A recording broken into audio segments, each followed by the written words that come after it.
Welcome to Rajkumar official YouTube channel. Subscribe now and press the bell icon. एक वृद्ध व्यक्ति अपने बहू बेटे के यहाँ शहर रहने गया। उम्र के इस पड़ाव पर वह अत्यंत कमजोर हो चुका था। उसके हाथ कांपते थे और दिखाई भी कम देता था। वो एक छोटे से घर में रहते थे।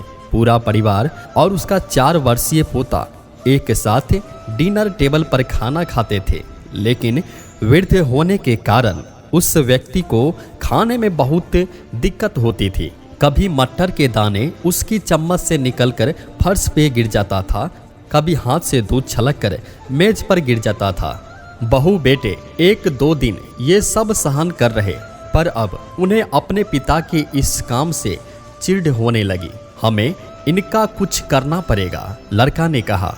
बहू ने भी हाँ में हाँ मिलाई और बोली, आखिर कब तक हम इनकी वजह से अपने खाने का मजा किरकिराते रहेंगे और हम इस तरह चीज़ों का नुकसान होते हुए देखते रहेंगे। अगले दिन जब खाना खाने का वक्त हुआ तो बेटे ने एक पुरानी मेज को कमरे के कोने में लगा दिया। अब बूढ़े पिता को वहीं अकेले बैठकर अपना भोजन करना था। यहाँ तक कि उनके खाने के बर्तनों की जगह एक लकड़ी का कटोरा दे दिया गया था, ताकि अब और बर्तन न टूट फूट सके। बाकी लोग पहले की तरह आराम से बैठकर खाना खाते और जब कभी कभार उस बुजुर्ग की तरफ देखते तो उनकी आंखों में आंसू दिखाई देते थे। यह देखकर भी बहू बेटे का मन नहीं पिघलता। वे उनके छोटी से छोटी गलती पर ढेरों बात सुना देते थे।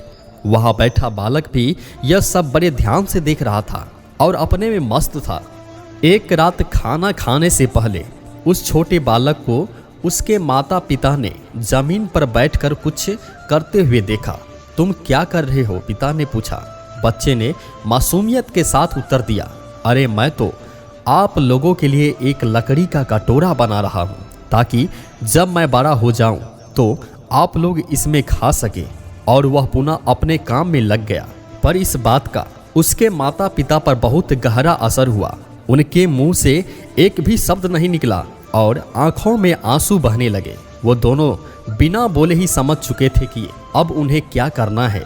उस रात वो अपने पिता को वापस से डिनर टेबल पर ले आए और फिर कभी उनके साथ अभद्र व्यवहार नहीं किया। इस तरह की कहानी सुनने के लिए हमारे YouTube चैनल राजकुमार ऑफिशियल को सब्सक्राइब करें और अपने दोस्तों तक जरूर शेयर करें। Thanks for watching.